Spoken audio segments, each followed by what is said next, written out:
Well, Justin Barron's our guest here, getting you ready for Pitt this week. And where's the team at right now, Justin? I know that this can't be a fun time to be going through. How do you guys keep together at this moment? We stay motivated, right? It's our job as captains, as leaders, to keep the guys together and keep us motivated and keep us pushing in the same direction, right? We can't have guys going off and doing their own thing and losing motivation. We got to stay together as a team. You as a captain, is it consistency? Like you do the same thing this week as you did in week 2, or do you have to mix up what you do as a leader at this point of the season? I got to do the same thing every week. I got to lead by example. I got to make sure I'm running on the field. I got to make sure I'm running off the field. It's all the little things, to me, are what matters when it comes down to late games in the season like this. We saw it last year too. You guys went through the same thing, and then season finale, right? You pulled out and got that big win against Boston College. Do you lean on lessons you learned going through it last year at this point? You lean on experience from prior seasons, right? The young guys don't know, and they don't know how it's supposed to go or how it's been. So lean on that game and season experience. And the season's long and it's grueling, and everyone's beat up and hurt, but we just got to keep pushing forward.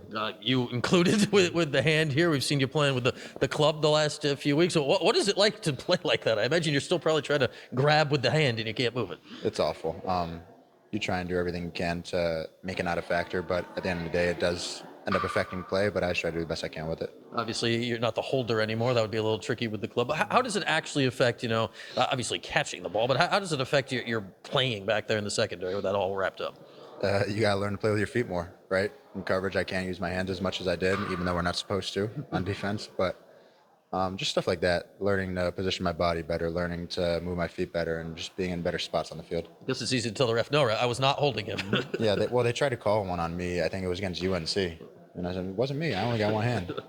Yeah, look at this. It's literally impossible to do that. And, I want to talk about the big hit you had last week. That's one, in football these days, college, pro, or otherwise, hits like that are so rare because of, the penalties that come along with it.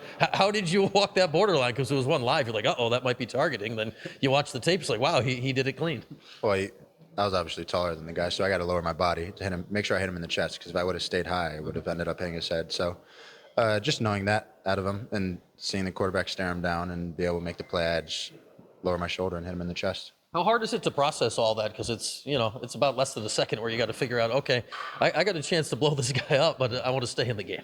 Just preparation, really. You play like you prepare, and if I'm going to prepare every day like it's a game at practice, then when the game comes, it should be easy.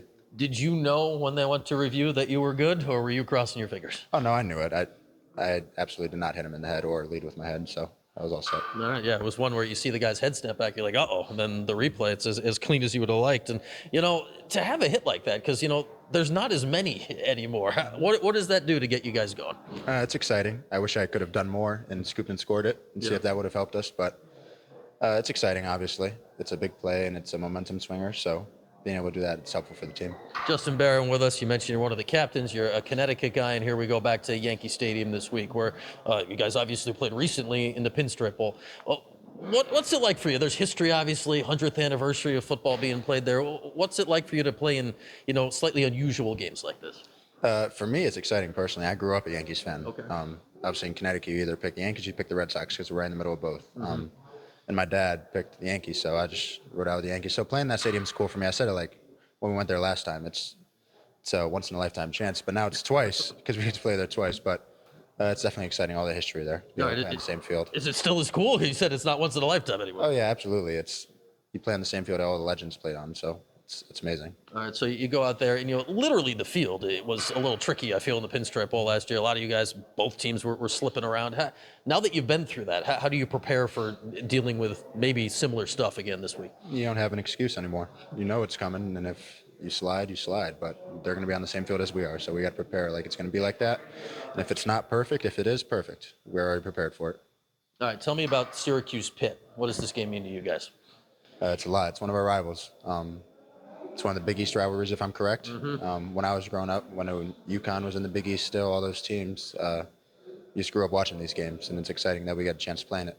Yeah, it's played literally every year. I mean, pre-Big East, this goes back to the mid-'50s. It's been a game literally every year, and it feels like, I think we said the same thing last week, Justin, for BC. This feels like, hard-hitting. Every yard is valuable in a game like this. Is that the style of game you enjoy playing in? Absolutely. You get to go up and smack people. That's the best part of football. And they're struggling right now too. How desperate do you think this game's going to be on both sides of both teams trying to just find something right now? I wouldn't use desperation as a word. I'd use motivated. Right? Everyone wants to win. And if you hate winning or hate losing more than you love winning, then you're in a good spot. And whoever wins this game is going to be a team that plays more physical and with more effort. So that's what we know going into this. And trying to come out on, if you get a win, what can that do for you guys just to lift a little bit of something off you right now? We got to stay the same. Same goal every week. Go 1-0 every week, and all we're worried about is Pitt. All right, Justin. Good luck this week, and hopefully that's the result. Thank you.